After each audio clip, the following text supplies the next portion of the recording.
With gas prices climbing by the day now, we wanted to know if the state of Utah has any power to combat rising prices. Our Kelly Vaughn joining us with what the state could do to impact gas prices in the short and the long term.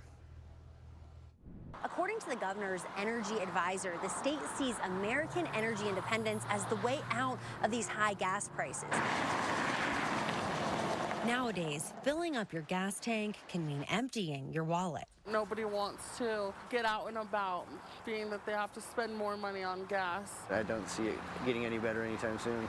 Prices have climbed even higher since President Biden banned Russian energy imports. We don't think that that's too high of a price to pay to take down a dictator, but we also know that there's a way to offset that. Tom Carter is the Utah State Energy Advisor. What control does the government have over Utah gas prices?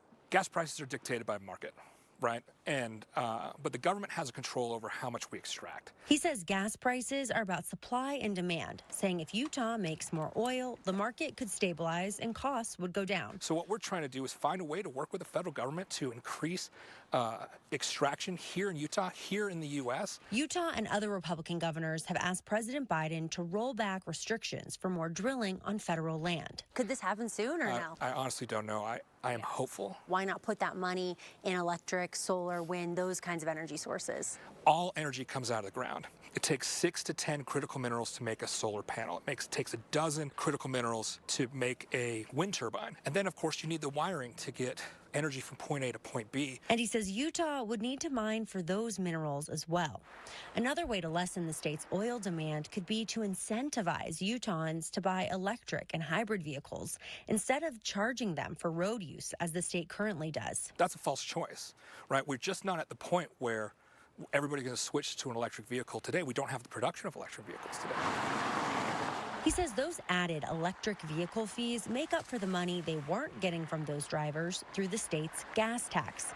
And speaking of the gas tax, 2 News Investigates found our state has increased the gas tax every year for the past 5 years. 8 years ago, the tax was 24.5 cents a gallon.